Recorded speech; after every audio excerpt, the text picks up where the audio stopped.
Hey guys, it's Ken from Cactus Jam Board Games, where we talk about and play board games. Pull up a chair, join me at the table, and see what we're going to be talking about today.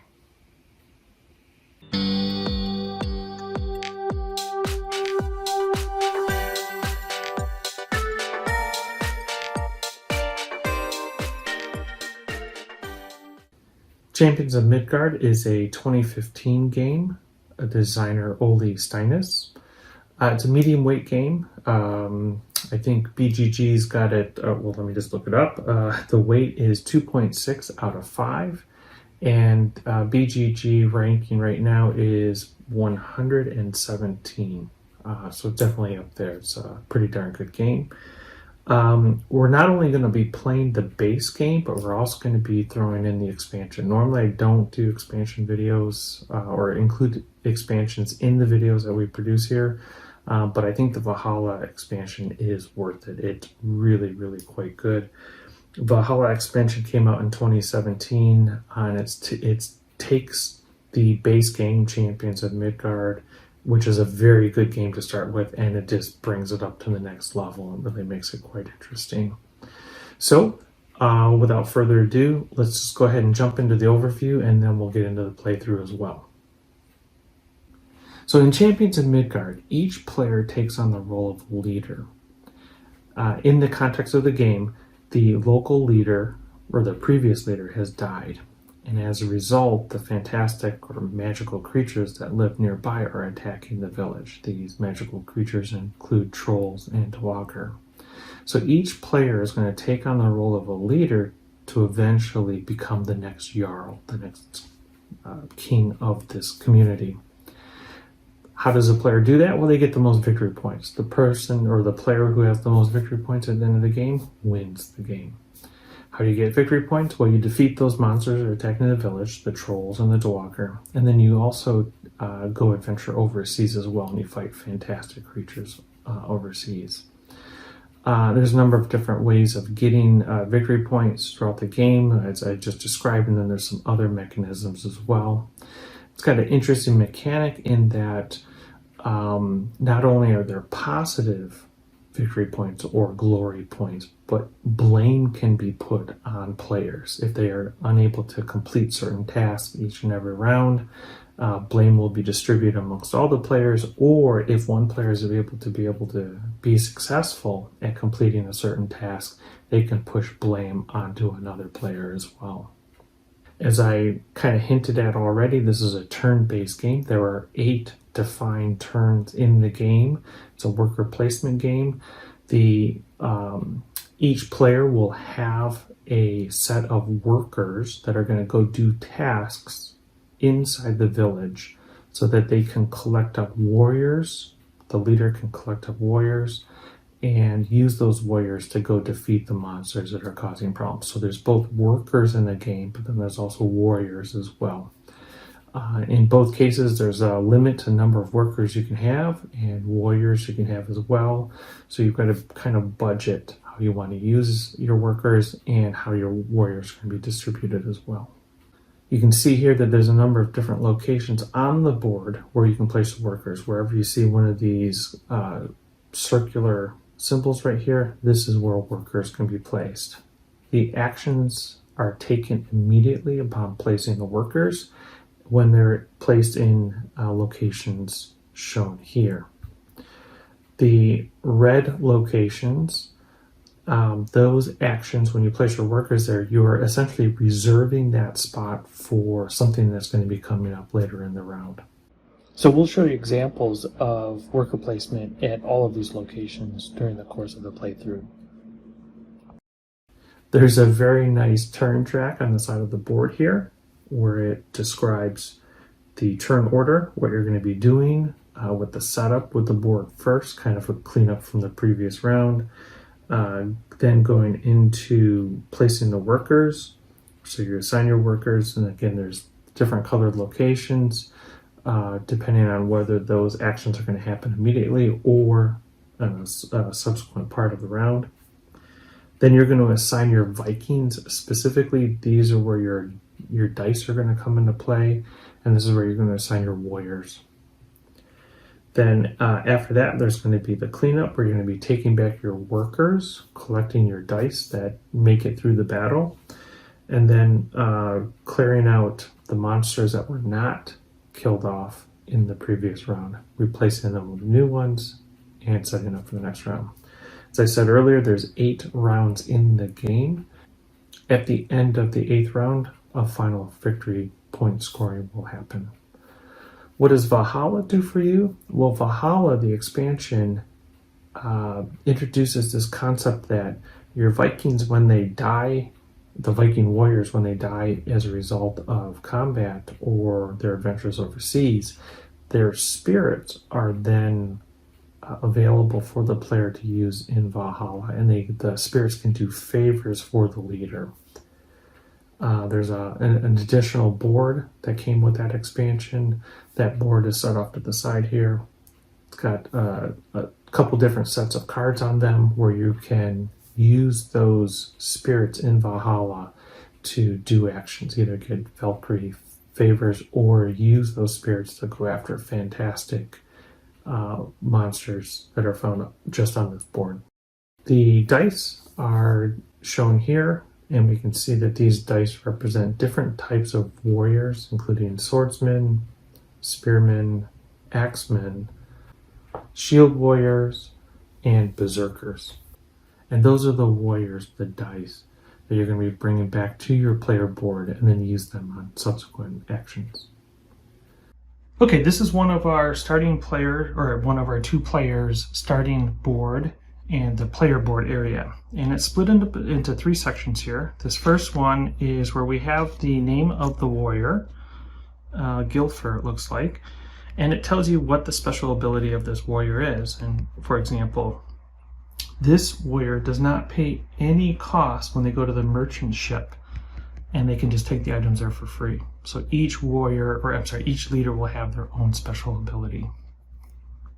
This is where you're going to be placing your workers. These are your workers, not warriors. These are the workers that are going to be placed on the board in the various spots. Everybody comes with 1 swordsman to begin with. You can get additional warriors and die through various ways. We'll see that during the play. This marker just tells you what color you are, because you'll have a situation where all your workers are gone. Well, you're the blue guy. We've got our leader die as well. It's right here. This is where we're going to be placing the spirits of our warriors that are killed in combat. So we will be collecting them here. And when we get enough of them and we add a new warrior here, we then can go to the market to either capture one of the fantastic monsters, get a Valkyrie Blessing, or turn these guys in either for victory points or 3 of them, and then we can collect any type of warrior dice we'd like. Every player begins with 1 provision, 1 food, 1 wood, 1 blame token. At the end of the game, this is, I think that's upside down. There you go. 1 blame token. Everybody starts with 1. Their penalty, so 1 blame token is worth minus 1 for your final score. If you have 2 of them, it's -3, 3 -6, 4 -10, and so forth. This is one of those staves worth 2 victory points at the end of the game. It is also something you can turn in at any time to re-roll your dice. If you have a particularly bad round and you don't score any hits, or the die roll just doesn't go your way, you can turn this guy in. You're going to lose 2 victory points doing so, but you have a chance to score a big victory. Everybody starts with 1 coin. Money is very tight in this game, and so getting coins any way you can is certainly helpful. And then this player right here, this is our first player, our start player. That's the start player token. It's going to change hands throughout the game as the game progresses. Next, let's talk about the Valhalla expansion board. That's this board right here. There's a section up on top where we're going to have Fantastic Beasts. For this game, we're going to have 3 of them enter into the game. Let's take a look at what they are.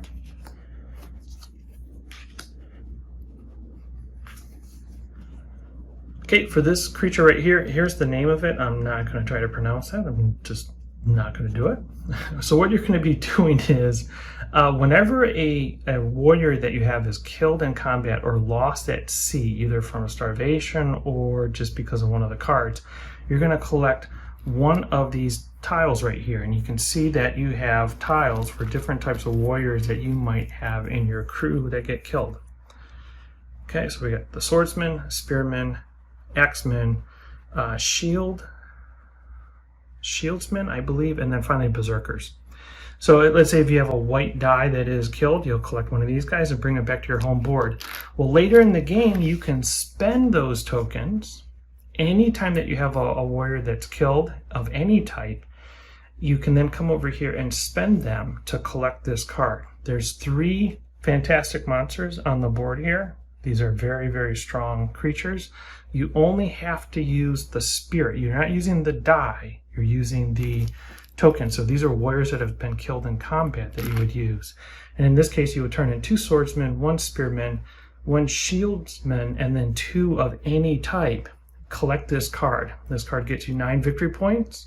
And at the end of the game, every one of your destiny cards gets doubled. Okay, we'll see how those work in just a little bit. There are 3 of these monsters in the game. There's only 3. They don't ever get refreshed. These are just extra cards for the next time you play. The other type of cards that we're going to be looking at are going to be the Valkyrie Blessing cards. And we're going to get 4 of these dealt. Let's take a look at these 4. Okay, we got 3 that are pretty similar and 1 that's different. Let's take a look at the one that's different right here.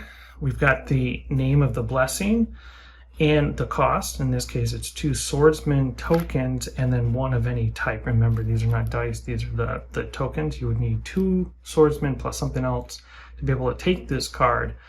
And this symbol right here means that your leader, when the leader is hit in combat, they don't die, but they get injured. This is a way of recovering them. So you get their leader die back.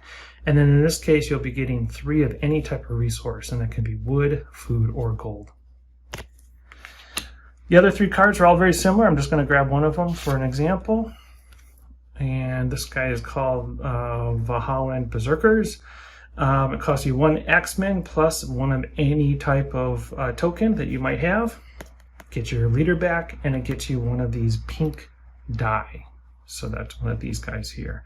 And these guys are really strong. They hit a lot, and they don't shield themselves at all, but they do a lot of damage. And this is the only way you can get these guys, okay, from these cards here. Okay, so those are the cards that we have in play. When these cards are taken by players, we're going to replace them with new ones. In addition, anytime you would like, and you've got some warriors, you can spend 2 of them to give yourself 1 victory point, or spend 3 of these tokens, say 3 swordsmen. This die right here with the question mark on it, this symbol, this means you can use any type of warrior tokens. So you can take 3 swordsmen and collect a shield. You can do something like that. Okay, that's our Valhalla expansion space. Okay, so we've got the board set up with the smokehouse, blacksmith, hafter, and swordsmith occupied. So we're going to place 1 provision here, 1 axeman, 1 spearman, and 1 swordsman. Let's flip over the first of the cards here for the merchant ship. We can see that when a player comes to this location, they pay 1 gold, and they get, in this case, 2 axemen. That's what's happening this round. Let's populate the troll. So this is the troll that we're fighting in the first round. So we can see for this troll right here, 3 hits are enough to kill it. And it's got, we'll do 2 damage or we'll kill 2 of our warriors. The reward for destroying this troll, 6 victory points and a chunk of wood. And then on top of it, the player who kills the troll can get rid of 1 of their blame tokens, set it back to the bank, and give a blame token to another player. We're going to draw 2 Dwagger cards. Here they are. So the Dwagger cards come in colors, gold, blue, and red. We don't have a red this round. You only get 2 Dwaggers every round. Very similar to what we saw for the troll. 1 hit to kill it, and then it will kill 1 of our warriors. 3 victory points as a reward, and you get 1 gold.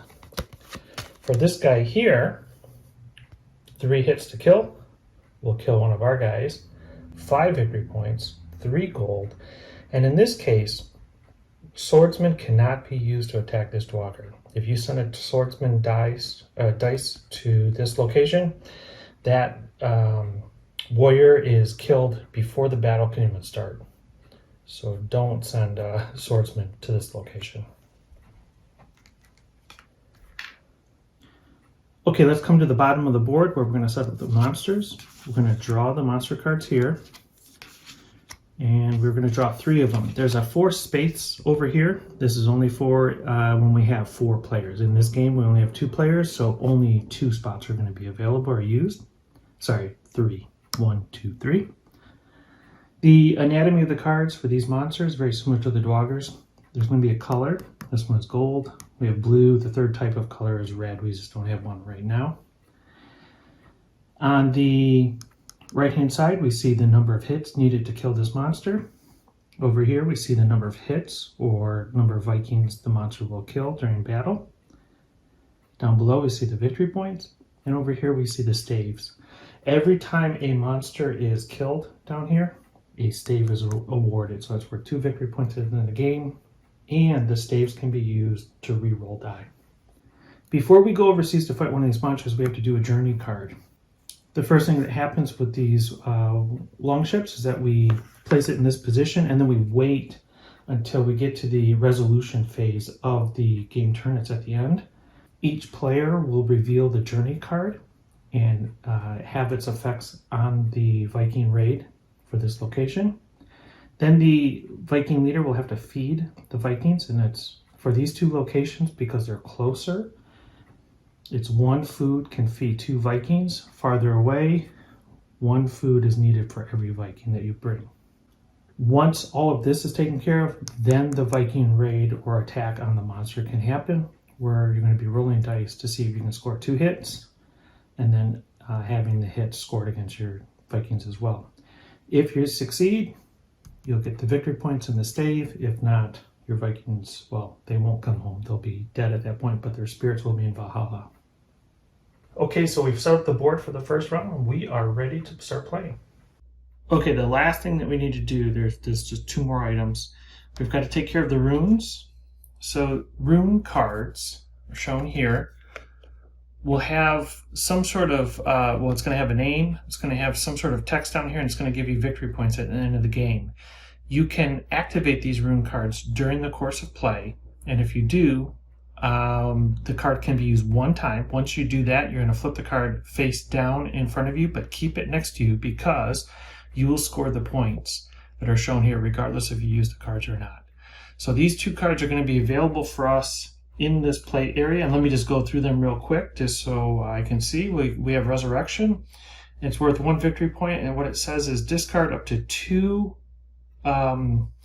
tokens, 2 of your spirit tokens, and collect 2 matching dice from the supply. So it allows you to get warriors back. That's not bad. And then the other one is a 2-point card called Leadership, which is activate any other leader special ability in addition to your own when you roll a die face right here. This die face on your leader die. This allows you to use your leadership bonus. Okay, the other thing we have to do is give each player a destiny card. So we're going to give each player a destiny card, and this kind of shapes the direction of their play. So this first player right here is going to get Troll Slayer, which says have the most troll cards at the end of the game. Well, that's not bad. That's actually something that it's definitely within the realms of what you want to do in this game for a lot of different reasons. And if you have the most troll cards at the end of the game with this card, you'll get an extra 6 victory points. If you have an equal number as your opponent or any other opponents, you'll only score, let's see, what is that? It's 3 victory points. Okay, the other one is Valkyrie's Favored, and it says have the most Valkyrie Blessings at the end of the game, and you'll get 6 victory points for that. If you're tied, you get 3. Okay, so that's the other player. So let's go ahead and start with the turn. The first player, as we just saw, has a destiny card that emphasizes getting trolls. So that's kind of an easy call then. The player here is going to reserve this position to attack the troll.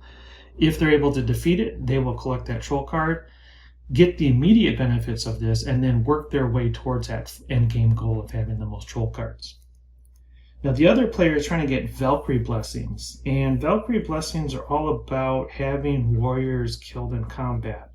So this guy is going to start working, this player is going to start working towards that.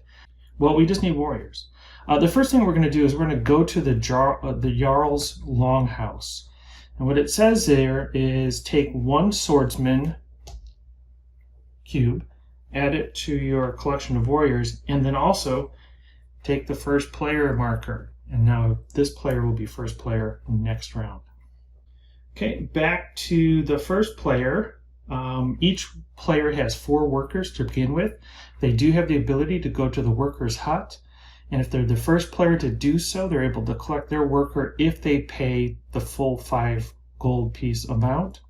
The second player that goes there would have to pay 4, and if you're playing a 3 or 4 player game, the third player to do this would have to pay 3, and the last player, the fourth player, would have to pay 2.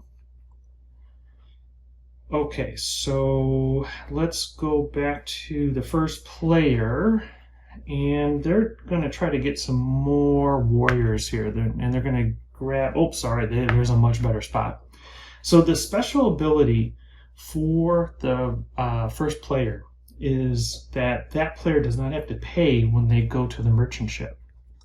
So by having this player go here, they don't have to pay the 1 gold to get the 2 axemen. They can just collect the 2 axemen, and that's just what they're going to do. So that's great. Right now they have 3 warrior die plus their leader die. They've got, I think, plenty of guys available to go ahead and attack that troll. I think they're in pretty good shape. Now back to the second player. They need to maximize the number of guys that are in fights. Okay. Oh, I just noticed this right here. These 2 market stalls are upside down. Let's talk about these just for a moment. These have spots here that are available for 1 worker. When you come to this location, you just get 1 piece of wood and 1 food provision, which is nice. And this other one says you can take 1 wood icon and convert it into 2 spearmen. Each player starts with 1 provision and 1 piece of wood. So I think for this right here, paying 1 wood to convert it into 2 spearmen, that's a great way of generating some die. So the second player, the yellow player, has all of these die already available to go attack some probably dwargers. I think that's what we're going to be doing in this first round. Okay, but let's go back to our first player. We have 2 workers left. I think we got enough warrior dice. We're going to get a piece of wood when we attack this troll here. Let's go ahead and get a rune. So I'm going to turn in this 1 wood here, and we're going to take this rune right here. This rune is the one that gives you 2 victory points at the end of the game, regardless if you use the card or not. And it allows you, when you roll the leader die, you get that little symbol there, the Viking helmet symbol on your leader die. You will get to use the other opponent or your opponent's leader's ability as well. Okay, so we got that one to use down the road. Okay, yellow, the second player, still has 2 workers. We've already spent 1 wood here.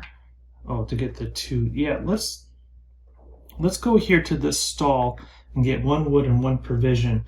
I'm really going for the provisions. But the wood is nice. Right now I have 2 provisions. That would actually help planning ahead going down the road when we start going overseas and start collecting some monsters overseas. Okay, first player has 1 worker left, and what they're going to do is, we've got a swordsman, we got 2 axemen. Let's go ahead to this place and just collect a spearsman and have them join us as well. And with that, we've got all of our workers in play. We'll let the second player finish their turn, and then we'll start assigning warriors. Oh, yeah, one thing that the second player needs to do is actually get some warriors in these spots. So we see 2 dwargers out here. Let's go for... Let's see, we need to spend swordsman. So let's go to this location. And we're going to go after this dwarger. Why this one? Because we need to spend down some swordsmen. We need to do 1 hit. We're going to take 1 damage, get 3 victory points, and then a gold as well, if we can succeed. Okay, so all the workers have been placed. Let's go ahead and now assign warriors now. Blue, the first player, is going after the troll here. This is the only location they're going to, so they're throwing everything in. They're taking both axemen, the swordsman, and the spearman, and their leader to attack this troll.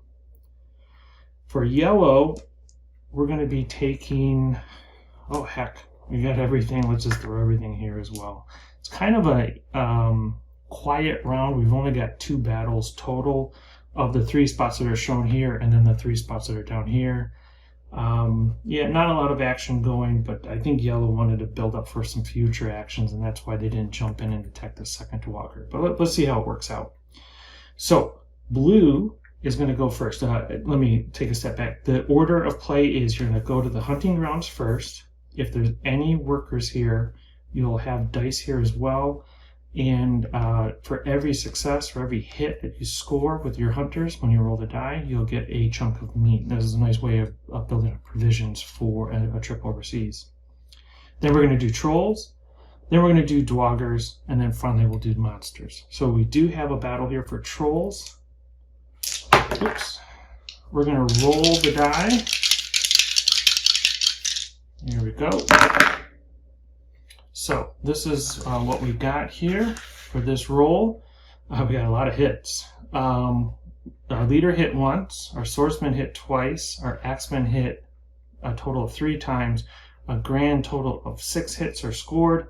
We only need 3. That's more than enough to kill this guy. So what we're going to do is go ahead and allot or pick which 2 of our Vikings actually get killed by the troll in the combat. And we're going to pick these 2 guys here. So we've got 1 white swordsman. The white die is a swordsman, and then we've got the axeman here, the black. So we're going to take 1 white and 1 black marker, a spirit marker. And now we have the option of purchasing a Valkyrie Blessings, and we are sure the heck going to do that. We're going to go ahead and turn in 1 of each to purchase this card right here. So it costs 1 axeman and then 1 of anything we want. Well, we've got the axeman for sure, and the swordsman counts as well. And so we have now the ability or the benefits of this card. Now our leader did not get wounded, so we don't have to worry about that. And we're going to get 1 berserker die. So we're going to go to the pool and pull out a berserker die and add that to our crew. The rest of the die go back to our home base. We're going to keep this Valkyrie card. There may be a reason to keep track of Valkyrie Blessings. In fact, we know that's the case based on the second player's Destiny card. So we're going to keep this. So we have our first blessing. And now we're going to resolve the troll. So we've defeated the troll. We get 6 victory points. That's for the blue player, the first player. We move our marker to the 6th position. We're going to get rid of 1 blame token. Send that back to the bank. And then we're going to go to the bank and collect another blame token and put that on our opponent's area. So they now have 2 blame tokens, and we've got a troll. Okay, blue is done. That's everything we're going to do. Let's move on to the next battle. We'll resolve all the battles first before we collect our workers. The yellow player is attacking this gold dwarger. Let's go ahead and roll the die and see what we get. Okay, so what we got is 2 shields, a spearman with 2 hits and another one with 3. So we got 3 hits, we got 2 shields, and we have a leader die. So what do we need to defeat this Dwagger? Well, we need to score 1 hit. We've done plenty. We got 3 hits there. And these shields right here actually negate hits back from the monster. So no hits are scored. However, I think we're going to modify that. Now note, we need to talk about the special abilities of the players. The first player, the blue one, we already know the special abilities. They can come over here and take this item for free. What does the second player special ability do? Well, he's all about Berserker stuff. And for him, every time you score in combat, when you roll 2 hits, regardless of the number of 2 hits you roll, if you roll at least 1, you're going to get 1 victory point for that immediately. So let's just advance the yellow marker up 1 spot for the double hits from the spearman. Okay, the next thing, because we rolled the leader die, we get to do a leader ability. What is the leader ability of the second leader? Well, we get to add one of these Berserker die to this combat roll. So let's go ahead and roll it right now. And we scored another 2 hits. Now we already have 2 hits scored with the spearman, so we don't get another bonus. And what it says is on the tile here, when you score a leader roll with the hat, then you are going to get one of these pink die, add it to the combat, roll it immediately, and then return your leader die to the longhouse. So that leader comes back here, and now we can start inflicting losses from the monster here. I'll point out that anytime you have one of these berserkers here, they must be the first one that gets killed. So we're actually going to go ahead and kill this guy off. We're not going to use these shields here. We have the option to, but we're not going to use it. And instead, we are going to get a berserker spirit up in Valhalla for the second player. And why are we doing that? Well, because these are rarer to get, these markers. It's tougher to find them. When you get them, use them, and they can be used to purchase the more expensive epic monsters that are found on the Valhalla board. Okay, so we've defeated this Dwagger. The losses were inflicted. We lost our Berserker. We've got the spirit on our board. That's fine. We're going to get 3 victory points. 1, 2, 3. We're up to 4. And we get 1 gold. Okay, and then we're going to keep this Dwagger card in our play area so that we keep track of how many were killed throughout the game. Okay, we are done with the first round. Let's go ahead and clean up and get ready for the second round. We're going to start at the top of the board here. Any Dwagger cards are going to be placed at the bottom of the deck. If there was a troll card remaining, if the troll card was the troll was not defeated, each player would get a blame token. Okay, so that's not the case here. So we're going to add a troll card. Then we're going to add 2 Dwaggers, 1 to each space here. These spots are populated with 1 appropriate worker. What I mean is, for the blacksmith, you're going to add another axeman. For the half-tree, you add another spearman, and then another swordsmith. Swordsman goes to the swordsmith area. So that's repopulated. Provisions gets another provisions in the smokehouse, so we're good to go there. We need to add another rune. We're going to activate the next merchant ship card, which is now 3 swordsmen for 1 gold, or if you're the first player, you can just come here and collect the 3 swordsmen. So nothing is going to happen with our journey cards. They stay here because no one went on an adventure. For any monster that's left over from the first round, we're going to add 1 gold each as an enticement to get people to go after these positions. Okay, I think we've got everything set up for the next round. Oh, we're just going to advance the turn marker to the 2nd position and we're ready to go. So that's our video overview of Champions of Midgard, including the first round playthrough. Want to thank everyone for watching the video up to this point. Truly appreciate it. If you've made it this far, please like and subscribe to the channel. It certainly helps us out a lot. And look for our next video where we finish up the Champions of Midgard playthrough. Bye now.